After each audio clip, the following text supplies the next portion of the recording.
ऐशबाग में चित्ता खेड़ा 190 घरों को मिली लखनऊ विकास प्राधिकरण की नोटिस के बाद अब यह प्रशासनिक अमले की आहट बढ़ गई है। कई अन्य अधिकारियों के लगातार निरीक्षण के बाद चित्ता खेड़ा में रहने वाले लोगों की बेचैनी और भी बढ़ गई है। इसी बीच मंडलायुक्त ने ऐशबाग में हुई लीज डीड में गड़बड़ी को लेकर तत्कालीन लविप्रिया उपाध्यक्ष सत्येंद्र सिंह सहित कई अन्य अधिकारियों के खिलाफ मामला दर्ज कराने के भी आदेश दे दिए हैं।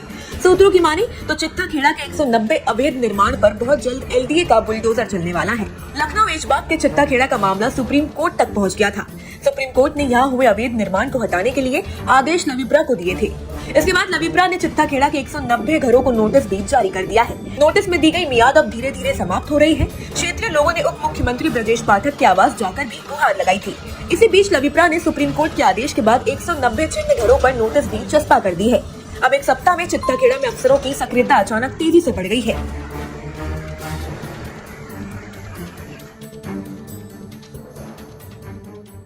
ये उत्तर प्रदेश की राजधानी लखनऊ का अकबर नगर इलाका है। चारों तरफ अफरा तफरी का माहौल है। घरों में बिजली के कनेक्शन काट दिए गए हैं। यहाँ के लोगों को 12 किलोमीटर दूर बसंत कुंज योजना में बने प्रधानमंत्री आवास में शिफ्ट किया जा रहा है। फरहाना ने अपनी जिंदगी के 40 साल इस इलाके में गुजारे और वो अपने बूढ़े माँ बाप का इकलौता सहारा है। 20 साल पहले उनका तलाक हो गया था और अब जो हो रहा है उसका जिक्र करते हुए वो अपने आंसू नहीं रोक पाई। हम लोग 6 बने थे। मेरे पापा ने बहुत मुसीबत से हम लोगों को पाला, इतना बड़ा घर बनाया। अब हम लोग घर से भी बेघर हो गए। ये सरकार ने आके हम लोगों का सब कुछ छीन लिया।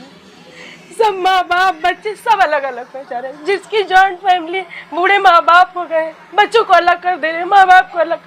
बच्चे ही अलग रहेंगे, माँ बाप को क्या खिलाएंगे? बच्चे कैसे, माँ बाप कैसे पलेंगे? बच्चों को तो पाल दिया, मगर अब जब बुढ़ापा माँ बाप का आया तो माँ बाप बेचारे बेघर हो गए। घर से भी गए और बच्चों से भी गए। मेरी 2 बहनों का घर टूट गया। एक बहन के 2 बेटे थे, एक की शादी हो गई। अब सबको अलग अलग कर दिया। मेरे जीजा जाने के लिए वहाँ राजी नहीं, गए थे वो भी सड़क पे बैठे, इतना रो रहे हैं कि हम अपना घर छोड़ के नहीं जाएंगे। हम गरीबों की हाय लगेगी जरूर, हम गरीबों की हाय लगेगी जरूर जो घर से बेघर कर दिया हम लोगों को। सबका सब छूट गया था। यही बचपना निकल गया, यही जवानी निकल गई थी, शायद यही से मर के निकल जाते। 2 बेटों की मां शबनम पिछले 20 सालों से यहाँ रह रही थी। उनकी आंखों के सामने उनके 3 मंजिला आशियाने पर बुलडोजर चला और उनका दावा है कि ये कार्रवाई आनन फानन में हुई और उन्हें घर से पूरा सामान निकालने तक का समय नहीं दिया गया। दोनों बच्चे मेरे कल से समझ लीजिए कि कल उन्होंने सामान निकाला, इतना किया। दोनों बच्चों के हाथ में छाले पड़ गए हैं कि शाम तक वो बच्चे पानी उठा के गिलास पानी नहीं पी पा रहे थे। रात में ही आते ही हम सबसे पहले दवा लेके आए। अभी वो बेटा आपके सामने गया है, उसके देखिए दोनों हाथ में सब छाले पड़े हैं, रात पूरे पैरों में सब चोट लग गई, पूरा चलने से मुश्किल है। लेकिन दूसरी वाली दीदी मेरी उसी साइड रहती है, तो उनका भी सामान सब निकाला जा रहा था, वो भी नहीं निकालने दे रहे, तो उसमें गया कि थोड़ा बहुत जो निकल पाए सो निकल पाए। मतलब घर की जो हम लोगों ने इतनी मेहनत से घर की गृहस्थी बनाई है वो नहीं निकालने दे रहा है। उसको निकाल के हाथ पकड़ के हम लोग को घर से बाहर निकाले दे रहे हैं कि कुछ नहीं निकालना है, कुछ नहीं। बल्कि हम लोगों को परसों ही पेपर मिला है। अब बताइए, परसों पेपर मिला है तो अब हमको कुछ सामान निकालने में कुछ एडजस्ट, अभी जो कॉलोनी दी गई वो भी कंप्लीट नहीं है, इनकम्प्लीट है। अभी हम वहाँ सामान लेके भी जाएँ तो कैसे? एक दिन का तो आदमी टाइम देता ही है ना, 24 घंटे में हम प्रिपेयर हो जाए, लेकिन बिल्कुल बस पेपर देते ही एकदम से अटेम्प्ट टू अटैक कर दिया। सुप्रीम कोर्ट के आदेश के बाद इस जमीन को अवैध घोषित किया गया। यहाँ 50-60 साल से लोग रह रहे थे। इसके बाद लखनऊ विकास प्राधिकरण, लखनऊ नगर निगम, जिला प्रशासन और केंद्रीय सुरक्षा बल की मौजूदगी में 1 दर्जन बुलडोजर की मदद से यह अवैध बस्ती गिराई जा रही है। हाजी अब्दुल सद्दाक साल 1972 में अकबर नगर आए थे और पिछले 50 सालों से यही उनका ठिकाना रहा। पेशे से टेलर अब्दुल सद्दाक कहते हैं कि 50 साल पहले यूपी के तत्कालीन गवर्नर अकबर अली ने उन लोगों को यहाँ पर घर बनाने के लिए जमीन दी थी। ये गवर्नर अकबर अली ने उसको दिया था, लिखत पढ़त करके दिया था कि ये हम अपने निजाम से, गवर्नर थे वो, उन्हें जमीन दी थी। एक नेता बच्चू लाल थे, उनको उनके पास कागजात थे, उनको लिख पढ़ के दिया था कि हाँ ये मतलब गरीबों को बचाओ यहाँ। तो जब उन्होंने गवर्नर ने दी है तो कहना मतलब उसमें सवाल नहीं पैदा होता कि मतलब किसी ने इसमें मिल गया था। अब वो गवर्नर साहब है ही नहीं। अभी करीब 15 साल पहले जब मायावती की हुकूमत थी, 15-20 साल पहले, उस वक्त ये मुद्दा उठा था इसको तोड़ने का। तो गवर्नर अकबर अली की बीवी ने कहा था, हैदराबाद में है वो थी अभी, तो पता नहीं अल्लाह जाने को है कि नहीं है, उन्होंने कहा था कि मेरे शौहर ने बसाया था और जब तक मैं जिंदा हूँ इसमें हाथ नहीं लगाने दूंगी इसमें। अब अल्लाह जाने है कि नहीं वो भी। इस मामले पर बीबीसी ने लखनऊ विकास प्राधिकरण के उपाध्यक्ष डॉक्टर इंद्रमणि त्रिपाठी से बात की। उन्होंने बताया, ये हाई फ्लड जोन इलाका है। यहाँ करीब 1000 मकान हैं। 1806 परिवारों को प्रधानमंत्री आवास योजना के तहत घर दिए जा चुके हैं। हर परिवार को 280 स्क्वायर फुट का एक फ्लैट 4,79,000 रुपए में दिया जा रहा है, जिसकी किश्त लोगों को 10 सालों में चुकानी होगी। जब डॉक्टर इंद्रमणि त्रिपाठी से पूछा गया कि नए बने फ्लैट्स में बिजली और पानी का कनेक्शन नहीं पहुंचा, तो उन्होंने कहा कि कई जगह अभी काम चल रहा है। हालांकि इस पूरी बातचीत के दौरान वो कैमरे पर आने के लिए तैयार नहीं हुए।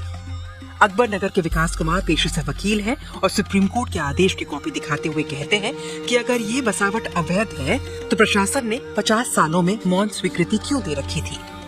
दरअसल इस पे जो वास्तव में इसका होना चाहिए, ये वैध है।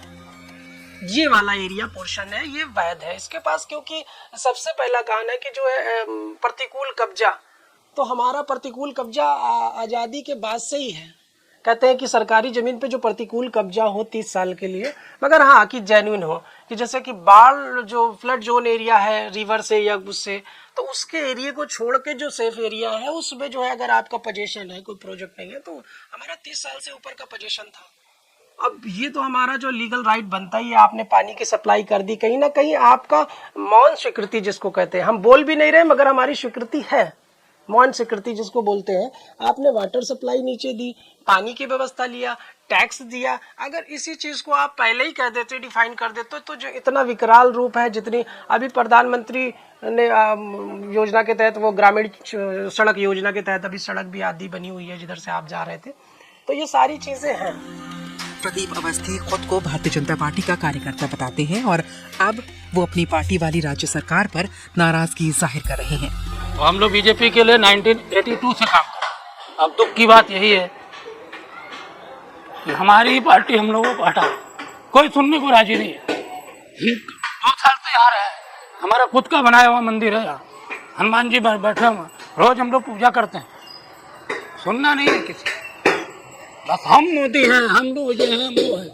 अभी भी सारी जगह वही चीज़ चल रही है। सबको एक प्रेशर बना के एक कॉलोनी दी जा रही है, उसका स्क्वायर फीट 280 है और छोटे छोटे बच्चे हैं और कह रहे हैं कि 15 साल में आपको पैसा देना है, और पीएम आवास है, उसमें कैटेगरी वाइज जो है, पहले कह रहे थे फ्री देंगे, फिर अब वो पेपर जो दे रहे हैं उसमें किस्तें वगैरह का ज़बरदस्ती एग्रीमेंट साइन करा रहे हैं कि ये मकान आप अपनी मर्जी से दे रहे हो, जैसा कि वहाँ पोजीशन दे रहे हैं, जबकि कोर्ट ने सीधा कहा है पुनर्वास स्कीम के तहत इनको आपको बसाना। जो लोग अकबर नगर से निकलकर प्रधानमंत्री आवास में शिफ्ट हुए, वो किस हाल में हैं? नूर मोहम्मद कुछ दिन पहले ही यहाँ शिफ्ट हुए हैं और छत से रिस रहे पानी को दिखाते हुए वो प्रशासन के दावों पर सवाल खड़े करते हैं। लाइट लग गई, पानी का कनेक्शन अभी हमको मुकम्मल नहीं मिला है, जोड़ा जा रहा है, शिकायत पे शिकायत कर रहे हैं। और सर देखिए, जीना टूटा हुआ है, पानी अभी से टपक रहा है और इसमें शिफ्ट कर दिया गया है और बारिश में रहना पड़ेगा, तो क्या होगा? अभी से टपक रहा है, अब आप समझ लीजिए किस हिसाब से हमें यहाँ पे रहना पड़ेगा, परेशानियाँ उठानी पड़ेंगी, अभी से यह हाल है।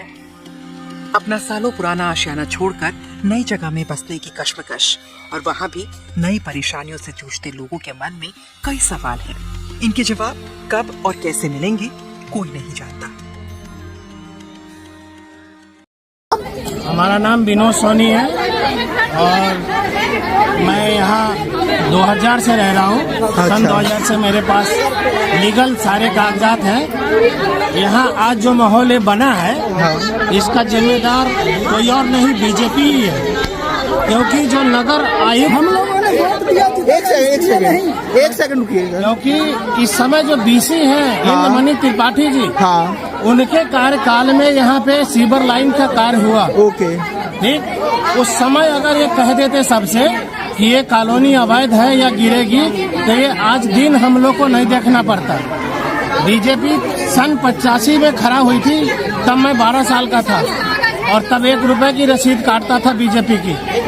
तब से मैं कार्य करता हूँ बीजेपी का और तभी से मैं बीजेपी को सपोर्ट करता हूँ। आज बीजेपी ने हमको इनाम क्या दिया है, आज मैं 52 साल के हो गया हूँ, ठीक है। तो सरकार सारे विधायक बीजेपी के, सभासद बीजेपी के, मेयर बीजेपी के, सारे नेता बीजेपी के, उनको तब नहीं पता था कि ये कॉलोनी अवैध है या गिरेगी है? तो इन्होंने पहले क्या काम किया, सबको बढ़ावा दिया वोट और सीट के लिए। आज जब वो आसमान पे पहुंच गए हैं तो न कार्यकर्ता को अपना समझ रहे हैं और न अपने वोटर को समझ रहे हैं। आज इनके लिए हिंदू कोई बिरादरी नहीं रहा, न कोई जाति रहा। आप अपने सिस्टम को यहाँ पब्लिक का है आप रखना चाहेंगे? आपने किस सिस्टम के आधार पर रजिस्ट्री करी? आपने किस सिस्टम के आधार पर रजिस्ट्री करी? आप अपने सिस्टम को जानिए। आप किसी पब्लिक को नहीं परेशान कर सकते हैं। ये बलात् हमने आपसे जबरदस्ती नहीं छीना था, हमने जबरदस्ती नहीं छीना। इसके प्रायोजक हैं एडवांस कंप्यूटर, निकट इंडियन बैंक, बूढ़नपुर, आजमगढ़। यदि आप अपनी बच्चे को कंप्यूटर की उत्तम शिक्षा देना चाहते हैं तो तुरंत संपर्क करें।